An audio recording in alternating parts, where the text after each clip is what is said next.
This happened in the winter of 2020, right when the world was still feeling a bit quiet and off-kilter. I was 23 at the time, living in a suburban part of northern Illinois. I had just finished my degree and was working a retail job during the day, but I needed extra cash to pay off some student loans.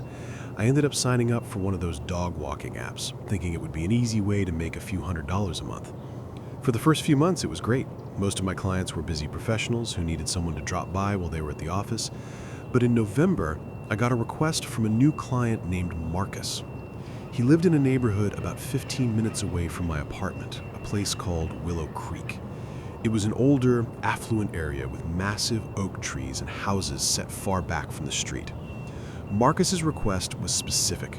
He needed his dog, a large black German shepherd named Shadow, walked at 10 p.m. every night Monday through Friday.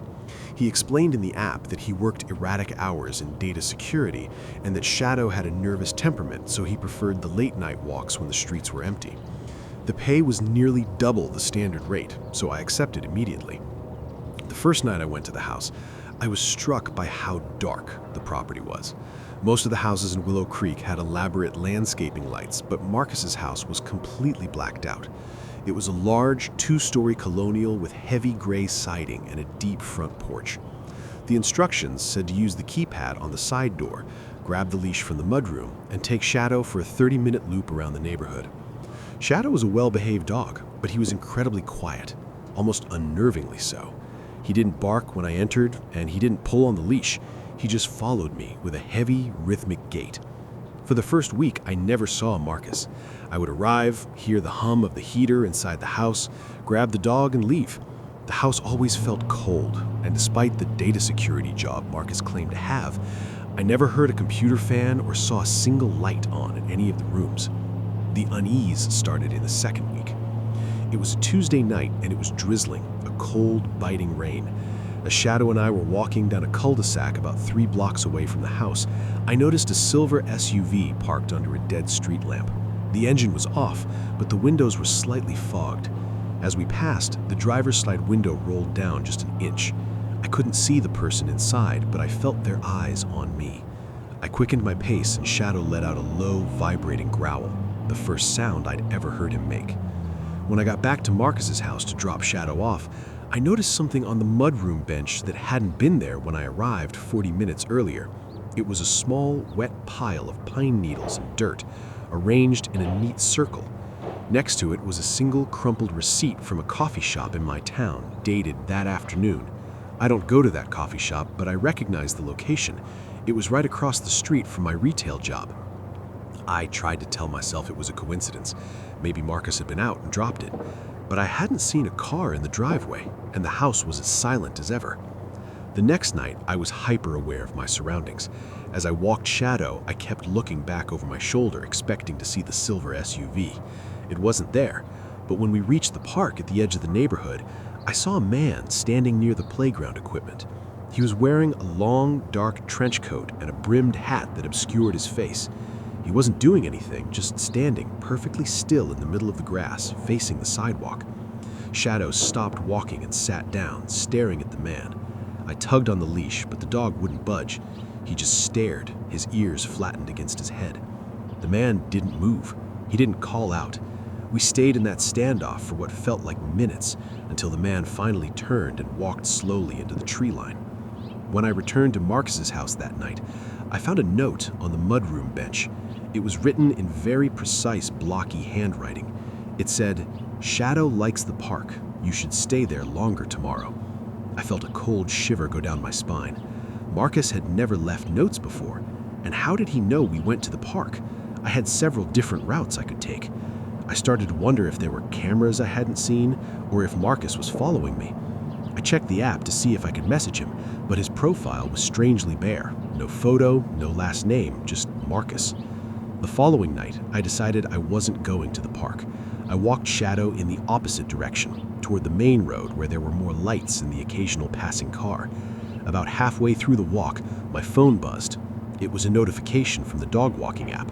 Marcus had sent a message. "You're going the wrong way." I stopped, dead in my tracks. I looked around, scanning the dark driveways and the shadows between the houses. I didn't see anyone. I didn't see the silver SUV. I replied, asking how he knew where I was. He didn't answer. 5 minutes later, my phone buzzed again. It was a photo. The photo was taken from a high vantage point, likely a second-story window. It showed me and Shadow standing under a street lamp just a few yards from where I was currently standing. The timestamp on the photo was 30 seconds ago. I didn't finish the walk. I ran back to the house with Shadow, my heart hammering against my ribs. I hurried into the mudroom, unclipped the leash, and turned to leave as fast as possible. But as I reached for the door handle, I heard a sound from the main part of the house. It was the sound of a heavy door creaking open, followed by slow, barefoot steps on the hardwood floor. "He's not finished with his walk." The voice was thin and raspy from the darkness of the hallway. I didn't wait to see who it was. I bolted out the door, jumped into my car, and locked the doors. As I backed out of the driveway, I looked up at the second-story windows. Every single one of them was wide open, despite the fact that it was nearly 30 degrees outside. I went straight to the police station. I was shaking so hard I could barely talk to the officer at the desk. I told him about the messages, the photo, and the man in the house. They took my statement and sent a patrol car to the address. An hour later, the officer called me. He sounded confused. He told me that they had gone to the house and knocked, but no one answered. They contacted the property owner through the county records and found out that the house was in probate for 6 months. The owner had died nearly a year ago, and the house was supposed to be vacant while the estate was settled. There was no Marcus. There was no data security employee. When the police searched the house, they found it almost completely empty of furniture. However, they did find Shadow. The dog was in the kitchen, sitting quietly by an empty bowl. And they found a small room in the basement that had been outfitted with a high-end computer setup and several monitors. One of the monitors was still active. It was showing a live GPS feed of my phone. The dog walking app I had been using was a spoofed version of the real app that had been sent to me via a promotional email I had clicked on weeks earlier. Every bit of information I had provided, my home address, my work schedule, my route, had been fed directly to whoever was running the program. The police found a collection of items in the basement that belonged to me, a spare key to my apartment that I'd lost a month prior, a scarf I thought I'd left at work, and hundreds of printed photos of me taken from various distances over the course of 3 months. They never caught the man. They found a back window that had been left open, but no fingerprints and no DNA. Shadow was taken to a shelter, and I ended up moving across the country to live with my parents.